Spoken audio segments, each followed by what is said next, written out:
Ha hecho su debut haciendo una cobertura interesante. Nuevamente vamos a un tema científico, la pseudomona. Cuéntanos, ¿qué has hecho esta semana? Así es, fui al Ministerio de Salud a entrevistar a la doctora Emma Suárez.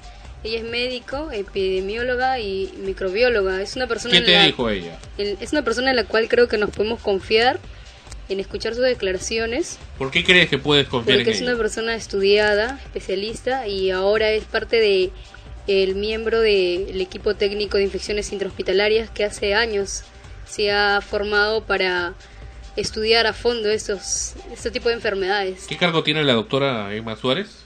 Es parte del equipo técnico de infecciones intrahospitalarias ¿En qué hospital? en el Ministerio de Salud. En el Ministerio de Salud. Vamos a escuchar a la doctora Suárez entonces. Adelante. Emma Suárez médicamente vive de sus propios productos de excreción, de manera porque prácticamente se encuentra en todas partes. A ver, vamos a cuadrar bien el material. Ese es el material que nos ha traído. Esta bacteria es descubierta hace muchos años. Es una bacteria que prácticamente algunos dicen que es ubicua, porque prácticamente se encuentra en todas partes, tiene afinidad por los lugares húmedos y significativamente vive de sus propios productos de excreción, de manera que en cualquier sustrato ella obtiene las energías suficientes para vivir. Forma parte de nuestra flora normal, o sea que se encuentra hasta en las heces, en la piel, en las mucosas, se encuentra saprofíticamente, es decir, en lugares, hasta en la gasolina de los aviones, en metales, en todas partes está esta bacteria. ¿Cómo se ha ido desarrollando en la sociedad? ¿Cómo ha ido atacando a los cuerpos?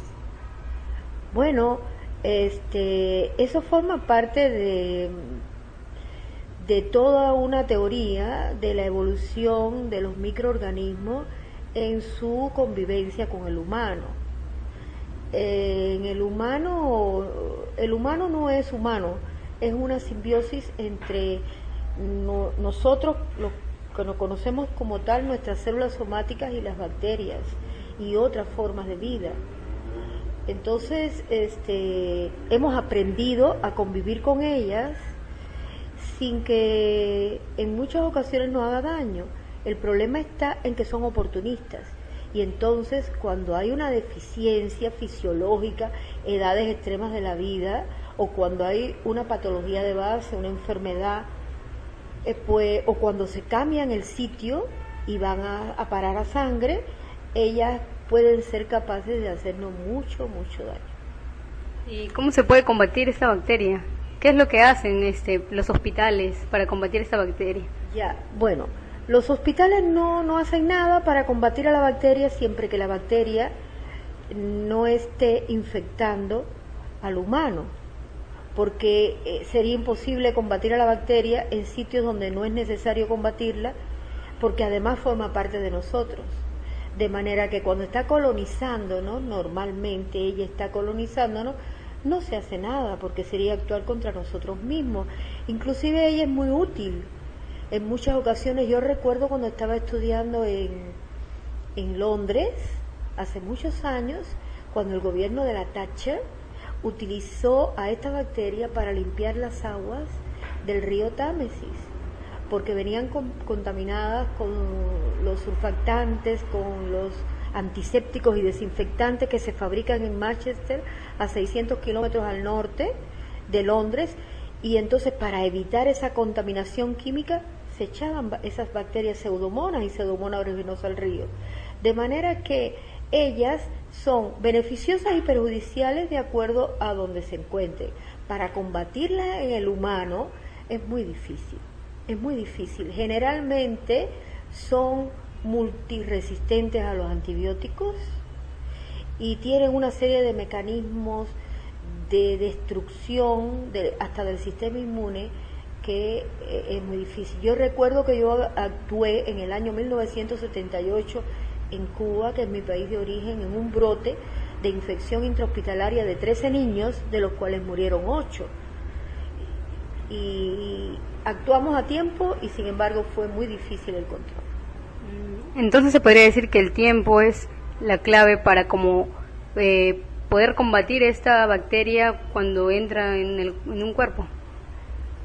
Todo microorganismo está en función de la cantidad que entra, de ciertos factores de virulencia, de que haya tratamiento o no, y de que la tecnología y la comercialización de tecnología nos permita atacarla. Yo creo muy poco probable que esto suceda a partir de antibióticos que se descubran. Inclusive se han hecho, y en mi país se hicieron con motivo, en mi país de origen, en Cuba, se hicieron con motivo de unos brotes y de unas infecciones que hubo a lo largo del tiempo en determinadas personas, hasta vacunas, pero a veces son poco efectivas. Entonces, a veces es difícil luchar contra los microorganismos, y realmente este es un problema de siempre. Ahora, pseudomonas y pseudomonas con ese apellido aeruginosa hay en todos los hospitales del mundo, en todos los países del mundo, en todas las personas del mundo, y habrá siempre infecciones provocadas por estas bacterias. Ahora, en los casos en cuestión que aparentemente ha habido en algunos hospitales, no es de asombrarnos, y tampoco ha ocurrido brotes, han sido casos aislados, y hasta ahora lo que se ha demostrado es que no son de adquisición en el servicio de salud, no son intrahospitalarias, sino que venían con el paciente, ¿no? O son pacientes politraumatizados o pacientes con inmunodeficiencia, en las cuales es casi que una conducta natural, de historia natural que se produce. Sí, porque se dice mucho que es una bacteria solo intrahospitalaria, entonces no es una bacteria solo intrahospitalaria. De ninguna manera, es una bacteria saprofita, ya le digo. En la gasolina de los aviones es una bacteria común, en el agua, en cualquier agua, es una bacteria común, en nosotros mismos viviendo en nuestra casa, en las heces fecales, si nos hacemos un exudado de la región inguinal, de la región mamaria, donde está ese pliegue mamario, en las axilas, hay Pseudomonas aeruginosa. Muy bien, el caso María Bridi, la modelo brasileña, que murió con esta bacteria, se dice que sus parientes, ¿no? Dicen de que al llevarla al hospital fue ahí contagiada, por eso muchas personas piensan ahora de que los hospitales son como que el terminal, ¿no? de salud para las personas. Sí, y es un error, desgraciadamente eso sucede por la mala información. A veces yo comprendo la actitud de ustedes, los periodistas, los que se dedican a comunicar a la población, tienen una actitud meritoria, porque la información es la base de todo y es la base de la libertad, tener acceso a la información, pero es que la libertad debe ser modulada por ciertas normas. Dos peruanas, ¿no?, que murieron con eso, y no se sabe también, quizás, ¿no? Y no pueden. En este caso sí se sabe, es decir, no murieron ni por causa directa ni por causa básica por Pseudomonas aeruginosa. Eso está totalmente identificado por auditorías internas y externas de ambos hospitales. Fue tratado, porque yo le puedo decir que puede una mentira crecer un poco dentro o ocultar una verdad en un servicio, quizás un hospital, pero no en un sistema de salud, en un país democrático. Entonces, se han realizado muchos estudios, auditorías externas, en donde ha participado hasta el propio ministro de Salud con todos los directores de hospitales en reuniones analizando los casos, y realmente eso no ha sido un brote de infección intrahospitalaria, ni esos casos murieron a causa de la infección por